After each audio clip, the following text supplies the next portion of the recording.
მეორე ტური ქვეყნის დემოკრატიის განვითარების დამადასტურებელია, აცხადებენ ხელისუფლების პირველი პირები. ადგილობრივი და ცენტრალური მთავრობის წარმომადგენლებმა მედიისთვის კომენტარები არჩევნებზე ხმის მიცემის შემდეგ გააკეთეს.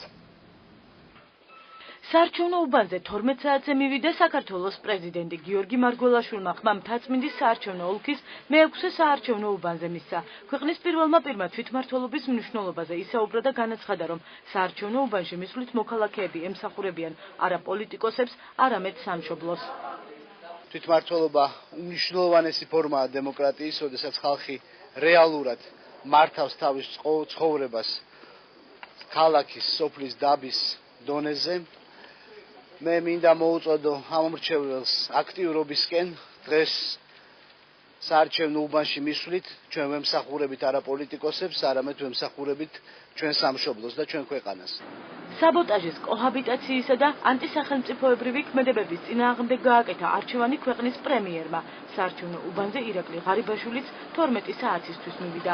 პრემიერ-მინისტრი არჩევნების მეორე ტურს ქვეყნის დემოკრატიის განვითარებისათვის მნიშვნელოვან ფაქტად მიიჩნევს. მე ხმა მივეცი ჩემი ქვეყნის განვითარებას, ჩვენი ხალხის განვითარებას, ჩვენი ხალხის მშვიდობას, სტაბილურობას და რაც თავარია, მე მივეცი ხმა, რომ ერთხელ და სამუდამოდ საქართველოში დასრულდეს საბოტაჟი, კოჰაბიტაცია და ანტისახელმწიფოებრივი ქმედება.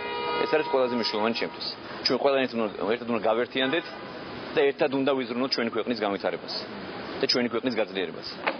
განმეორებითი არჩევნები თბილისისთვის საუკეთესო მმართველის გამოვლენის იმედი აქვს პარლამენტის თავმჯდომარეს. დავით უსუფაშვილმა ხმა თბილისის 162 საჯარო სკოლაში განთავსებულ საარჩევნო უბანზე მისცა.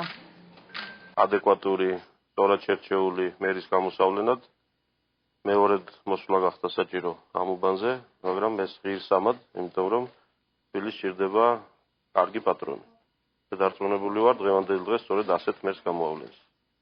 ეს არა მხოლოდ თბილისში, არამედ მთელ საქართველოში დაახლოებით 20-მდე ოლქში მიმდინარეობს, ხო?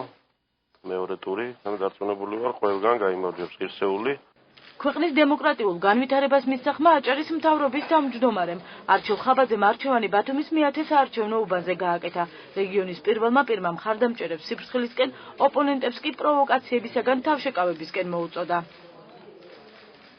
ძალიან მნიშვნელოვანია ის გარემოებაც, რომ პირველად ჩვენს რეალობაში ბათუმის მერი და გამგებლები ზოგადად აჭარის მუნიციპალიტეტებში ირჩევა პირდაპირ წესით და თითოეულ მოქალაქეს აქვს უფლება და საშუალება, რომ მისცეს თავის რჩეულს, თავისი ხმა. აუცილებლად გავიმარჯვებთ ყველა პოლიტიკურ ძალას, ორივეს, უпроსტად ჩვენს კონკურენტებს და ჩვენს მომხრეებს, ასევე და აქტივისტებს მოუწოდებ, რომ მშვიდობიან ვითარებაში წარმართონ საარჩევნო პროცესი, არ დაუშვან არავითარი ექსცესი და არ აყვან განსაკუთრებით ჩვენი მომხრეები პროვოკაციებს.